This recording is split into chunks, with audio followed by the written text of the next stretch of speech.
Hi folks, it's Simon here, and it is Saturday the 14th of January. Thanks for watching, and thanks again for supporting the site. It's all kept free of charge by the adverts you see around, so if you see an advert you like, click on it, go through to the advertiser. It generates revenue for us and also shows the advertiser and sponsor that you're interested in what they're offering and also in the site. So I'm going to take you through the detail of how I see things through the end of January into the early part of February. I think we start to see a slightly clearer picture at the moment. Still pinning details into this is pretty tricky, especially into next weekend, but I think we're trying and starting to see some glimmers of hope in terms of medium range forecasting, at least for the next sort of 3 to 4 weeks. Let me show you what I mean. This is a chart from the GFS from Weather Online. Here's the time and date. Look, that's for this afternoon at 3 o'clock. So it's Saturday afternoon at 3 o'clock. Here's our area of high pressure that brought the frost last night. Low pressure being held out to the west and also to the east as well. Now, as we run through tonight, that high stays with us, brings more frost overnight tonight into Sunday. I think fog probably in fog patches through northeast England, Vale of York particularly affected, eastern Midlands, East Anglia during the course of tonight. It then looks as if we are going to be seeing that high hanging on into Monday. So the anticyclone stays with us through Monday, look, and gradually on Tuesday it does start to slip down towards the south. Still some frosty conditions, but the winds by late Tuesday coming into the southwest, look, so milder conditions coming through, so we will see a lift in temperature as low pressure crosses northern Scotland. Only limited rainfall to the south, but I think northern parts of Scotland Wednesday could see some wind and some reasonable outbreaks of rain. Later on Wednesday into Thursday, the ridge tries to build back in again, but really we're governed by low pressure up towards the north towards the end of the week. Now I'll show you a comparison chart in a moment. This is Saturday at midnight. Look, low pressure to the north digging in across Europe too. This cold western northwesterly flow through the country, bringing snow showers to northern and western parts of Scotland, northern and western Ireland, perhaps northwest England too. And all parts are in these cold conditions apart from the very far southwest.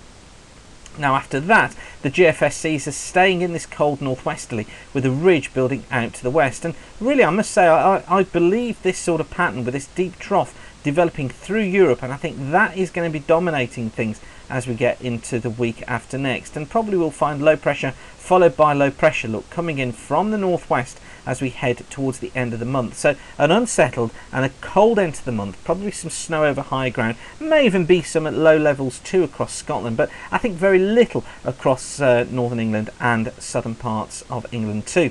Now, that's if you believe the GFS. Let me show you what the ECMWF is doing.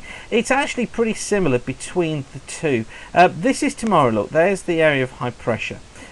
These go in 24-hour steps now. This is Monday, high pressure holding on, look. Let me just take you forward a few days. Here's Wednesday, still in agreement with the GFS with this cold front coming southeast, bringing windy weather to Scotland, and then in agreement about going to a west northwesterly. But look what the ECMWF does. It develops this area of low pressure north of Scotland and brings the flow more into the north and northwest. Now, if that flow were to become established, that would bring more significant snow showers to much of Scotland, Ireland, northern England, Wales, possibly getting onto the coast of southwest England as sleet, and perhaps some coming through the Midlands and making it into southern England too. So the ECMWF into next weekend certainly more wintry, and for midnight on Saturday it brings this low down the North Sea, bringing an area of more persistent snow southwards into Saturday and Sunday. So a brief period of very wintry weather according to the ECMWF next weekend. I must admit, I still favour the GFS. I don't think it's going to be this wintry, but the ECMWF has been consistent in this, as has the GFS in making it more westerly, although I have to admit the GFS today is cooler than it has been over the last couple of days. So this is where the ECMWF is taking us into next weekend.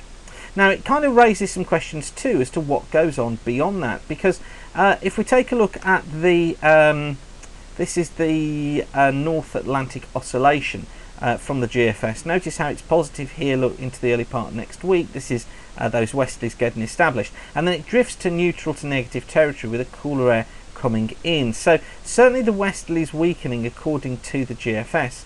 Compare that to the Arctic oscillation, which bounces around neutral before dipping negative, and this is indicating that the cold air can slip southwards off the pole and make things cooler for most of us. So, you know, we're getting this impression that the cold weather lasts for some time. Now, looking at the CFS model, you'll have to twist your heads to this one a little bit.